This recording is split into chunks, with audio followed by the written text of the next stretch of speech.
تم اس دنیا میں رہتے نہیں ہو بلکہ تم یہاں سے گزر رہے ہو۔ نبی کریم صلی اللہ علیہ وسلم نے فرمایا، اللہ اپنے بندے کی توبہ اس وقت تک قبول کرتا ہے جب تک اس کی موت کا وقت نہ آ جائے۔ یہ زندگی صرف تب تک ہلکی ہے جب تک سارے بوجھ ماں اور باپ نے اٹھائے ہوں۔ حضرت مولا علیہ السلام نے فرمایا، ہمیشہ اخلاق سے بات کرو، کیونکہ انسان پر سب سے زیادہ مصیبتیں اس کی زبان کی وجہ سے آتی ہیں۔ حدیث امام جعفر صادق علیہ السلام فرماتے ہیں، مومن ہر 40 دن بعد کسی نہ کسی آزمائش میں مبتلا کیا جاتا ہے۔ رسول پاک صلی اللہ علیہ وسلم نے ارشاد فرمایا، جس نے سورہ بقرہ پڑھی اس کو جنت کا تاج پہنایا جائے گا۔ مساکین کو وہ کھانا مت کھلاؤ جس کو تم خود نہیں کھاتے۔ جس دن آپ کو یہ پتہ چل جائے کہ بعض کاموں کا آپ کی مرضی سے نہ ہونا آپ کے لیے کتنا بہتر ہے، اس دن آپ کی بے سکونی ختم ہو جائے گی انشاءاللہ۔ ساری زندگی لگا دی تو نے مال جمع کرنے میں اے انسان، مگر شاید تجھے بھول گیا نہ کفن میں جیب ہے اور نہ قبر میں الماری۔ میرے بندوں سے کہہ دیجئے کہ وہ ہمیشہ اپنے منہ سے اچھی بات کریں۔ علم ایک درخت ہے، الفاظ اس کے پتے ہیں اور عمل اس کا پھل ہے۔ انا سے پرہیز کریں۔ جس طرح لیموں کی ایک بوند ہزاروں لیٹر دودھ کو برباد کر دیتی ہے، اسی طرح انسان کی انا بھی اچھے سے اچھے رشتے کو برباد کر دیتی ہے۔ لوہا کبھی خراب نہیں ہوتا، وہ ہمیشہ اپنے ہی زنگ سے برباد ہوتا ہے۔ اسی طرح انسان کو کوئی برباد نہیں کر سکتا، اس کی سوچ اور دوسروں سے امیدیں ہی اسے برباد کرتی ہیں۔ جب تم نماز نہیں پڑھتے تو یہ مت سوچو کہ وقت نہیں ملا، بلکہ یہ سوچو کہ تم سے ایسی کون سی خطا ہوئی کہ اللہ نے تمہیں اپنے سامنے کھڑا کرنا بھی پسند نہیں کیا۔ وہ بچپن میں کہتے تھے کہ لڑائی معاف کرو، اللہ کا گھر صاف کرو۔ اب سمجھ آئی کہ اللہ کا گھر تو دل ہے، اور میں ساری زندگی صرف مسجد سمجھتا رہا۔ درخت نے ایک شخص سے کہا، میری عادت اپنا لو، زندگی میں کامیاب رہو گے۔ جب کوئی مجھے پتھر مارتا ہے، میں بدلے میں اسے پھل دیتا ہوں۔ کسی کی میٹھی باتوں کا مطلب ہرگز یہ نہیں کہ آپ اس کے لیے خاص ہوں گے۔ بعض اوقات کبوتر کو کھلانے کے لیے نہیں بلکہ پکڑنے کے لیے بھی دانہ ڈالا جاتا ہے۔ حضرت مولا علیہ السلام فرماتے ہیں، اپنی زبان کی تیزی اس ماں پر مت چلاؤ جس نے تمہیں بولنا سکھایا۔ تمہارا ایک رب ہے، پھر بھی تم اسے یاد نہیں کرتے، لیکن اس کے کتنے بندے ہیں پھر بھی تم کو نہیں بھولتا۔ اپنی نیکی کو چھپانا آپ کی سوچ کا امتحان ہے، اور دوسروں کے گناہ چھپانا آپ کے کردار کا امتحان ہے۔ اچھے انسان کی سب سے پہلی اور سب سے آخری نشانی یہ ہے کہ وہ ان لوگوں کی بھی عزت کرتا ہے جن سے اسے کسی قسم کے فائدے یا مفاد کی توقع نہیں ہوتی۔ حضرت امام علی رضی اللہ عنہ تعالیٰ نے فرمایا، اللہ تعالیٰ اس شخص کو اپنا دشمن جانتا ہے جو بے حیا ہو اور گناہوں کو بار بار انجام دیتا ہو۔ پردہ رکھنا سیکھیے، جیسے اللہ تعالیٰ نے ہمارے گناہوں کا پردہ رکھا ہوا ہے۔ رشتوں میں مخلص رہیں تاکہ رشتوں کو جیا جائے نہ کہ برداشت کیا جائے۔ ہماری نیت کی پیمائش اس وقت ہوتی ہے جب ہم کسی ایسے شخص کے ساتھ بھلائی کریں جو ہم کو کچھ بھی نہ دے سکتا۔ جب انسان سمجھتا ہے کہ وہ غلط بھی ہو سکتا ہے، تب وہ ٹھیک ہونے لگتا ہے۔ معاشرے میں تبدیلی تب ہی ممکن ہے جب ہر شخص اپنی اصلاح میں لگ جائے۔ اپنے دن کی ابتدا 3 چیزوں سے کیجیے: کوشش، سچ، یقین۔ کوشش بہتر اور نیک زندگی کے لیے، سچائی اپنے کام کے ساتھ، یقین اللہ کی ذات پر۔ رسول پاک صلی اللہ علیہ وسلم نے ارشاد فرمایا، جس نے کسی کے عیب بیان کیے جو اس میں پائے جاتے ہیں تو اس نے کسی کی غیبت کی۔ مومن کا جی کبھی بھی خیر کی باتیں سننے سے نہیں بھرتا یہاں تک کہ جنت اس کا ٹھکانہ بن جائے۔ ایک دن امیر المومنین حضرت مولا علیہ السلام رونے لگے۔ لوگوں نے دریافت کیا کہ آپ کیوں رو رہے ہیں؟ آپ رضی اللہ عنہ تعالیٰ نے فرمایا، میں اس لیے رو رہا ہوں کہ 7 دن سے کوئی مہمان میرے گھر نہیں آیا۔ رسول پاک صلی اللہ علیہ وسلم نے ارشاد فرمایا، جب اللہ کسی بندے کو پسند کرتا ہے تو اس پر خوب آزمائش ڈالتا ہے۔ جو آدمی غصے کو پی جاتا ہے اور غصہ کرنے پر قادر بھی ہوتا ہے، اللہ اس کے دل کو ایمان سے بھر دیتا ہے۔ حضرت مولا علیہ السلام نے فرمایا، جو چھوٹے ہاتھ سے دے گا وہ لمبے ہاتھ سے پائے گا۔ مرد عورتوں کو توڑنا اور انہیں رلانا چھوڑ دیں گے جس دن وہ یہ بات سمجھ جائیں گے کہ حضور اکرم صلی اللہ علیہ وسلم نے فرمایا، عورتوں کے معاملے میں اللہ سے ڈرو۔ حضرت امام حسن رضی اللہ عنہ تعالیٰ نے فرمایا، ضرورت مند کی جائز حاجت پوری کرنا 1 مہینے کے اعتکاف سے بہتر ہے۔ جب اللہ کسی گھرانے کے ساتھ بھلائی کا ارادہ کرتا ہے تو ان میں نرمی داخل کر دیتا ہے۔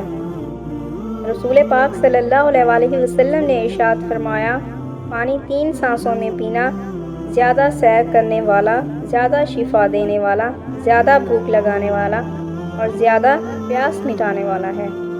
رسول پاک صلی اللہ علیہ وسلم نے کھڑے ہو کر پانی پینے سے منع فرمایا۔ کھڑے ہو کر پانی پینا معدے کو نقصان پہنچاتا ہے، اس لیے اس سے بچنا چاہیے۔ رسول پاک صلی اللہ علیہ وسلم نے ارشاد فرمایا، تم خود کو پاک مت کہو، تم میں سے نیک آدمیوں کو اللہ جانتا ہے۔ جو انسان یہ سمجھتا ہے کہ اللہ جو کرتا ہے وہ ہمارے لیے بہتر ہوتا ہے، وہ کمال کا ایمان رکھتے ہیں۔ لوگوں کی ناگوار باتوں کو برداشت کرنا، اگنور کرنا اور برے لوگوں سے کنارہ اختیار کر لینا، یہ آپ کی ذہنی پختگی کی علامت ہے، نہ کہ بزدلی کی۔ حضرت مولا علیہ السلام نے ارشاد فرمایا، اگر خوش رہنا چاہتے ہو تو نہ امید رکھو اور نہ شکوہ کرو۔ اگر تم محسوس کرو کہ تمہارا دل سخت، جسم کمزور اور رزق کم ہو رہا ہے تو جان لو کہ تم اس کام میں ملوث ہو جو تمہیں نہیں کرنا چاہیے۔ برے سلوک کا بہترین جواب اچھا سلوک اور جہالت کا بہترین جواب خاموشی ہے۔ تم جو دیتے ہو وہ تم نہیں دیتے، تمہیں تو دینے کی توفیق بھی تمہیں دینے والا دیتا ہے۔ آج انسان پریشان ہے کیونکہ اس کے پاس ہر چیز کے لیے وقت ہوتا ہے سوائے نماز پڑھنے کے۔ دنیا کی سب سے غلیظ اور سب سے بدترین آواز اس اولاد کی ہے جو بدلحاظی سے اور چیخ کر اپنے والدین سے بات کرتی ہے۔ جب اللہ تعالیٰ کسی بندے سے دوستی کرنا چاہتا ہے تو اس کی زبان پر اپنا ذکر اور دل پر اپنی فکر کے دروازے کھول دیتا ہے۔ مریض کی عیادت، حضرت محمد مصطفیٰ صلی اللہ علیہ وسلم نے ارشاد فرمایا، مریض کی عیادت کرنے والا واپس آنے تک جنت کے باغ میں رہتا ہے۔ جنت میں ایسے لوگ داخل ہوں گے جن کے دل چڑیوں کی طرح نرم ہوں گے۔ نبی کریم صلی اللہ علیہ وسلم نے فرمایا، میری امت کے بوڑھے کی عزت کرنا میری عزت کرنا ہے۔ صبر والے سکون میں رہتے ہیں کیونکہ انہیں معلوم ہوتا ہے کہ اللہ بہتر کرے گا۔ آپ 40 سال کے ہو جائیں تو سمجھ لیجئے کہ زندگی کی اثر ہو چکی ہے۔ اپنے اخلاق، کردار اور آخرت کی طرف توجہ دیجئے کیونکہ عصر اور مغرب میں زیادہ تاخیر نہیں ہوا کرتی۔ کبھی بھی کسی کو تکلیف مت دیں۔ جانداروں کو دی جانے والی تکلیف یقیناً آپ کی دعاؤں کی قبولیت میں رکاوٹ بھی بن جاتی ہے۔ آخرت کا حساب الگ سے دینا ہوگا۔ حضرت امام علی رضی اللہ عنہ تعالیٰ نے فرمایا، مصیبت کے وقت بھی مطمئن نظر آؤ اور مشکلات کے باوجود خوشباش رہو۔ خدا کی راہ میں کوشش کرو اور کبھی پیچھے نہ ہٹو کیونکہ خدا نے تم سے کوشش مانگی ہے، نتیجہ نہیں۔ سخی آدمی اللہ سے نزدیک ہوتا ہے، جنت سے نزدیک ہوتا ہے مگر دوزخ سے دور ہوتا ہے۔ وہ شخص جہنم میں نہیں جائے گا جو اللہ تعالیٰ کے خوف سے رویا ہو۔ وہ خاتون جو بچے کی پیدائش کے سلسلے میں دنیا سے چلی جاتی ہے، قیامت کے دن اس کا اعمال نامہ نہیں کھولا جائے گا۔ جو شخص بالغ ہونے سے پہلے قرآن پاک پڑھ لیتا ہے تو گویا اسے بچپن ہی میں حکمت عطا ہوتی ہے۔ بے شک تمہاری اولاد تمہاری پاک کمائی ہے، اس لیے تم اپنی اولاد کی کمائی سے بلا تکلف کھاؤ۔ اللہ تعالیٰ ماں باپ کو ستانے کا گناہ نہیں بخشے گا۔ رسول پاک صلی اللہ علیہ وسلم نے ارشاد فرمایا، صدقہ اللہ تعالیٰ کے غضب کو ٹھنڈا کرتا ہے اور بری موت کو دفع کرتا ہے۔ خیرات کو مت روکو ورنہ تمہارا رزق بھی روک دیا جائے گا۔ صدقہ زیادہ دیا کرو کہ اس سے تمہیں رزق ملے گا۔ جب بھی گناہ کی طرف مائل ہونے لگو تو 3 باتیں لازمی یاد رکھو۔ اللہ دیکھ رہا ہے، فرشتے لکھ رہے ہیں، موت ہر حال میں آنی ہے۔ معاف کر دینے سے اللہ تعالیٰ عزت میں اضافہ فرماتا ہے۔ زیادہ مال جمع کرنے والے لوگ اللہ کی نظر میں حقیر ہیں، مگر کثرت سے صدقہ کرنے والے اللہ کی نظر میں محبوب ہیں۔ اللہ تعالیٰ صدقے کی وجہ سے 70 بیماریوں کو دور فرماتا ہے۔ آپ صلی اللہ علیہ وسلم نے فرمایا، تم سب اپنے حق میں صرف خیر کی دعا کرو، کیونکہ جو کچھ تم کہتے ہو فرشتے اس پر آمین کہتے ہیں۔ جو گھر کے اخراجات اور غربت کے خوف سے شادی نہ کرے وہ ہم میں سے نہیں۔ اگر تم وہ جان لیتے جو میں جانتا ہوں تو تم بہت کم ہنستے اور بہت زیادہ روتے۔ جو شخص کسی کا عیب دیکھے اور اسے چھپا لے تو اس کا یہ عمل ایسا ہے جیسے کوئی زندہ درگور کی جانے والی لڑکی کو بچا لے۔ رسول پاک صلی اللہ علیہ وسلم نے ارشاد فرمایا، مسلمان کا اپنے اہل خانہ پر خرچ کرنا بھی صدقہ ہے۔ مہمان کے ساتھ خود بھی کھانا کھاؤ، فرمانے رسول اللہ صلی اللہ علیہ وسلم۔ لوگوں کے عیب نہ ٹٹولو ورنہ اللہ تعالیٰ رسوا کر دے گا۔ نبی کریم صلی اللہ علیہ وسلم نے فرمایا، مومن کو ایک سوراخ سے دوبارہ ڈنگ نہیں لگ سکتا۔ اللہ سے پناہ مانگا کرو آزمائش کی پریشانیوں سے، بدبختی سے، برے خاتمے اور دشمن کے ہنسنے سے۔ بندے کو اللہ کے ذکر سے بڑھ کر عذاب سے بچانے والی کوئی چیز نہیں۔ آدمی بوڑھا ہو جاتا ہے لیکن اس کی 2 خواہشیں جوان رہتی ہیں، ایک مال کی ہوس، دوسری لمبی عمر کی تمنا۔ کیا میں تمہیں جہنمی لوگوں کے بارے میں نہ بتاؤں؟ ہر سخت مزاج، بد اخلاق اور تکبر کرنے والا جہنمی ہے۔ رسول پاک صلی اللہ علیہ وسلم نے ارشاد فرمایا، مسلمانوں کو خوف زدہ نہ کرو، یہ بہت بڑا ظلم ہے۔ کھانا اکٹھے کھایا کرو کیونکہ برکت جماعت کے ساتھ ہے۔ میں نے جنت میں دیکھا کثرت سے وہ لوگ ہیں جو دنیا میں فقیر تھے۔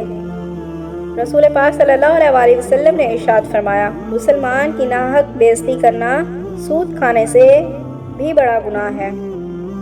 نیک شخص بری موت سے نہیں مرتا۔ سب سے زیادہ ناپسند اللہ تعالیٰ کو وہ شخص ہے جو سب سے زیادہ جھگڑالو ہو۔ رسول پاک صلی اللہ علیہ وسلم نے فرمایا، عورت پسلی کی ہڈی کی طرح ہے، اگر تم اسے بالکل سیدھا کرنا چاہو گے تو تم اسے توڑ دو گے، یعنی جدائی کی نوبت آ پہنچے گی، اور اگر تم عورت سے فائدہ اٹھانا چاہو تو تمہیں اس کا ٹیڑھا پن برداشت کرتے ہوئے اس کی خوبیوں سے فائدہ اٹھانا ہوگا۔ جس کو مسلمان کا درد نہ ہو وہ میری امت میں سے نہیں۔ فرمانے مصطفیٰ صلی اللہ علیہ وسلم، جو کام لوگوں کے سامنے کرنے کو ناپسند کرتے ہو وہ تنہائی میں بھی نہ کیا کرو۔